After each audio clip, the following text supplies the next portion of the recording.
They say you never forget your first love. I wish I could. His name was Daniel.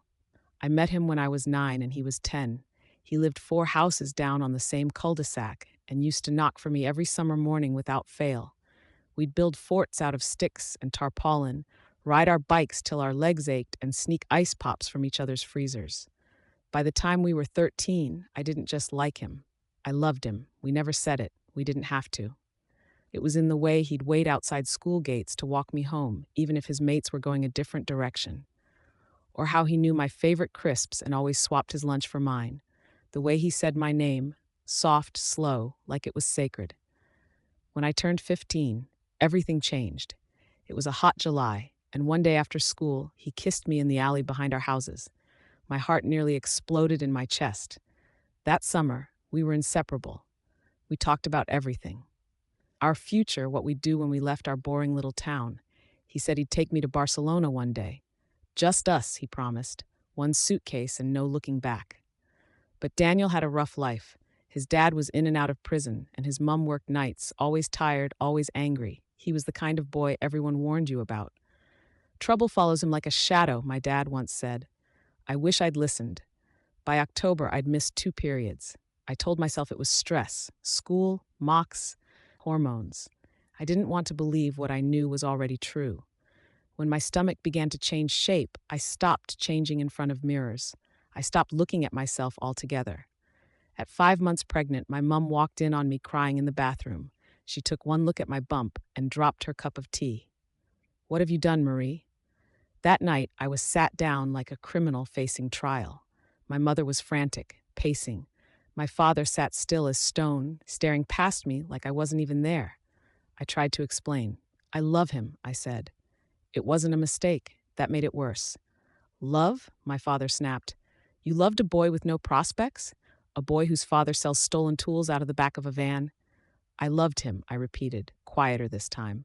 My mother shook her head. You're throwing your life away. No, I said. I want to keep the baby. That was the moment my father stood up and left the room. He didn't speak to me again for weeks. 2 days later, my mother told the neighbors she and I were going to Devon for a family emergency. In truth, we were being hidden, smuggled out of sight like a stain. They sent me to stay with my aunt, one of the only relatives who knew the truth. She didn't speak much, just fed me, told me when to rest, and watched telly in silence. Every day I felt like I was dissolving into the walls, less and less a person, and more a mistake that needed managing. I went into labor in the middle of a storm. The power flickered as I screamed into a pillow.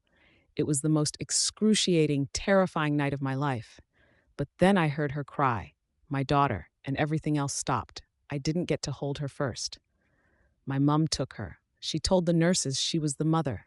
My baby girl, she cooed, smiling through tears that didn't reach her eyes. I wanted to shout, to grab her, to scream that I was her mother, but I didn't. I was too weak, too broken, and too scared. She named her Kelly. I wasn't asked. On the birth certificate, my mum's name was printed where mine should have been. The lie was official, the shame stamped and sealed. When we returned home, the world kept spinning like nothing had happened. The neighbors brought over casseroles and bouquets. A miracle baby at your age, one woman gushed. You're brave. I smiled and said nothing. I was told to act like Kelly was my sister, a surprise baby to my middle-aged parents. Marie, the perfect big sister. Ambitious, smart, back from Devon just in time for exams. And Daniel, he never even got to meet his daughter.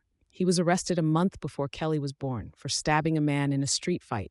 The man survived, but Daniel didn't. He was killed inside less than a year later. No trial, no closure, just a cold knock on our door and a folded-up letter I was never allowed to open. My dad didn't speak a word that day, just stood in the doorway, then turned and walked away. I used to be his everything. The child he read to every night, the one he coached through debate competitions, told everyone would change the world. But now I was nothing but a blemish. He didn't hit me, didn't scream, but the punishment was there, in every skipped glance, in every ignored birthday, in every time he poured orange juice for my mum and Kelly, but never for me. I stopped being his daughter. I started being a ghost in his house. And my mum? She just played her part. She raised Kelly like she was hers. Wouldn't let me change her, feed her, or rock her to sleep. Don't confuse her, she'd say. Confuse her? I was the one confused. Living under the same roof as my child, but forbidden to call her mine. I tried to rebel. Once, I snuck into Kelly's room in the middle of the night, picked her up from her cot, and just held her. Whispered into her tiny ear, "You're mine. I'm sorry." My mum caught me. She slapped me across the face and took Kelly from my arms. "You'll ruin everything," she hissed. "Do you want people to know what you did?" What I did, like I had committed some crime. So I retreated, threw myself into school, locked away my heart, and built walls so thick not even light could get through. I aced every exam, went to university, became a lawyer just like my dad had always dreamed. But the smile he gave me on graduation day wasn't the same one I'd seen in old photos from when I was a child. It was tight, forced. A smile you give a stranger in the lift. Kelly grew up thinking I was the cool big sister who always spoiled her. I never missed a birthday. I'd drive home for her school plays, helped her with homework over FaceTime. I was her secret keeper, her protector, her cheerleader. But never her mother. Not allowed. And every time I looked at her, my heart broke all over again. My father never forgave me. Not really. He tolerated me. We'd exchange stiff nods at family events, make polite small talk in front of guests, but I could see the coldness behind his eyes, the disappointment that had never thawed. He thought I ruined everything, that I stole his pride, that I dragged the family name through mud. Maybe I did. But what about the love, the grief, the sacrifice? No one ever talked about that. My mother never once said she was sorry, not for hitting me, not for stealing my child, not for orchestrating a lie that would break us all. She believed what she did was right. "You have a life now," she'd say. "You're successful. It all worked out." But did it? Because every year, when Kelly blew out her candles and I stood clapping in the corner, my heart would ache with a pain so deep I'd have to excuse myself to cry in the downstairs loo. I was a mother without a title, a ghost in my own story. They didn't just take away my child, they took away who I was supposed to be. You'd think the hardest part of giving birth at 15 would be the pain or the silence that followed, but it wasn't. The real pain came later, in quiet moments that no one noticed. The first time Kelly called my mum, Mummy, the way she'd run into her arms after school, the way my mum would beam while introducing her as our little miracle. The lie was so perfect. It was surgical. I stood there through every milestone, like a supporting actress in a life I should have been starring in. I smiled, clapped, bought gifts. I watched Kelly's world spin around someone else, and I kept the secret because I was told that if I didn't, I'd ruin everything. By 23, I was a practicing solicitor. I wore power suits and took pride in knowing the law better than most of the men at my firm. I won my first case before I won my first kiss after Daniel. I didn't date. I didn't trust. How could I when love had cost me everything? Still, I made time for Kelly. She was my constant. The bright spot in the middle of a cold, silent life. She called me her bestie sister. Every birthday, I'd spoil her with whatever she wanted. Concert tickets, art supplies, designer trainers. She once joked, "If Mum ever kicks me out, I'm moving in with you." She didn't know she'd be going home, but I couldn't tell her. Not when my mother still called the shots, still reminded me with a glance or a sentence that I was not to ruin Kelly's life with unnecessary drama. "We've all made peace with how things are," my mum would say, slicing potatoes or folding laundry like it was just another Tuesday. "You need to let it go." Let it go? They took my child. They erased me. I didn't let it go. I buried it deep, where only nightmares and therapists could find it. My dad, who once held my hand on the way to school, who cried when I won a science fair in year 6, barely acknowledged me anymore.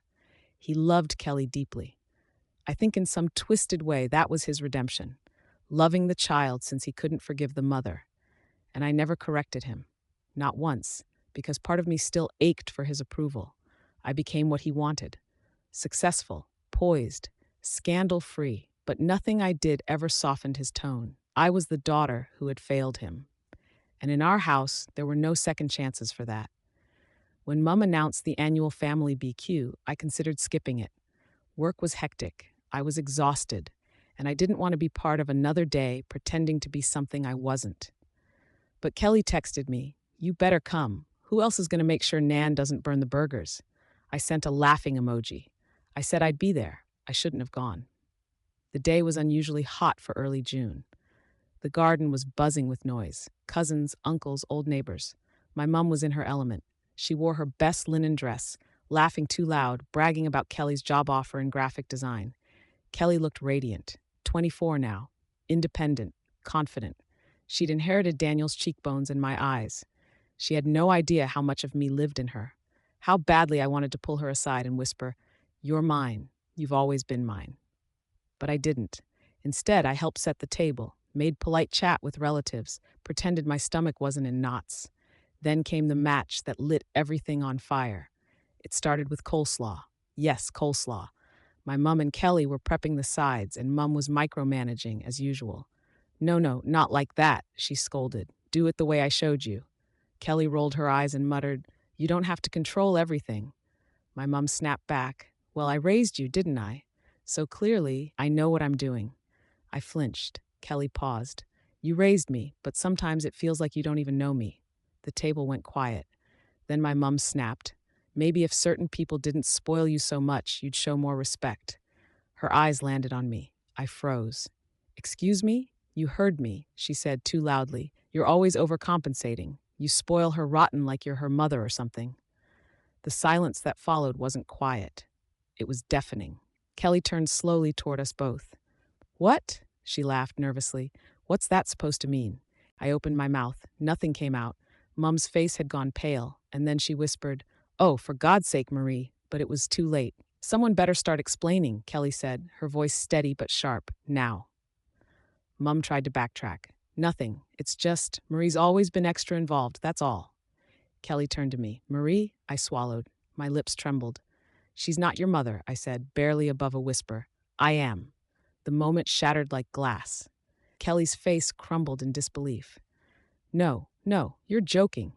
I shook my head. "I was 15. They sent me away. When I came back, they said it would ruin everything if people knew, so they pretended. And I let them." The garden erupted. Chairs scraped. Someone dropped a drink. My cousin gasped, and my dad, my once proud father, stood up and walked straight into the house without a word. "Are you serious?" Kelly asked, her voice cracking. "All this time, you let me believe she was my mum, that you were just my big sister?" Tears spilled down my face. "I wanted to tell you every day." "Then why didn't you?" "Because they said I'd destroy your life, that people would look at you differently, that you'd hate me." "I do hate you right now," she whispered. "I don't even know who I am." I tried to touch her hand. She pulled away like I was poison. "I loved you," I choked. "I loved you more than anything. I still do." She was crying now, shaking. "I don't even know who to be angry at. You? Her? Him?" My mother had gone completely silent. Her arms were folded tightly, lips pursed like she still believed she had done the right thing. But it wasn't right. It was a theft. A quiet, calculated erasure of the truth. Kelly walked away from the table, then from the garden, then from the house. I didn't follow her. I couldn't. Later that evening, I went upstairs to lie down in the guest bedroom. My mum walked in without knocking. "You shouldn't have said anything." "I shouldn't have lied for 24 years, I snapped. She sat on the edge of the bed. "You were a child. We were trying to protect you both." "No, you were protecting yourselves. Your image, your control. You used me as the villain to her. She loves you. She doesn't know me." And then she said it. The thing I'll never forget. "Well, maybe if you hadn't gotten pregnant, none of this would have happened." That's when I realized she wasn't sorry. Not for the lie, not for the pain, not for what it did to me. She still saw me as the one who ruined everything. I stood up and left the house that night. I didn't say goodbye. 3 days later, I got a text from Kelly. "I'm not ready to talk, but I need answers. Can we meet somewhere private?" We met at a coffee shop halfway between our flats. She looked different, smaller somehow, like her bones had bent under the weight of too much truth. She asked every question about Daniel, about the birth, about the lies. I answered everything honestly. I gave her the letter Daniel had written me from prison, the one I was never allowed to send. She cried. I did too. Then she asked the one question I had no answer for. "Why didn't you fight harder for me?" I wanted to scream that I was 15, that I was scared, alone, powerless, that I had no money, no support, no plan. But all I could say was, because I thought loving you from a distance was better than losing you completely. She stared at her cup. I don't know what happens next, she finally said, but I can't pretend anymore. Me neither. She reached out slowly, touched my hand. I don't know if I can forgive you yet. I nodded. Take all the time you need. We sat in silence for a long time. Then, for the first time in her life, she said, Mum? I looked up. She smiled faintly. It felt weird not trying. I cried so hard, the waitress brought us tissues.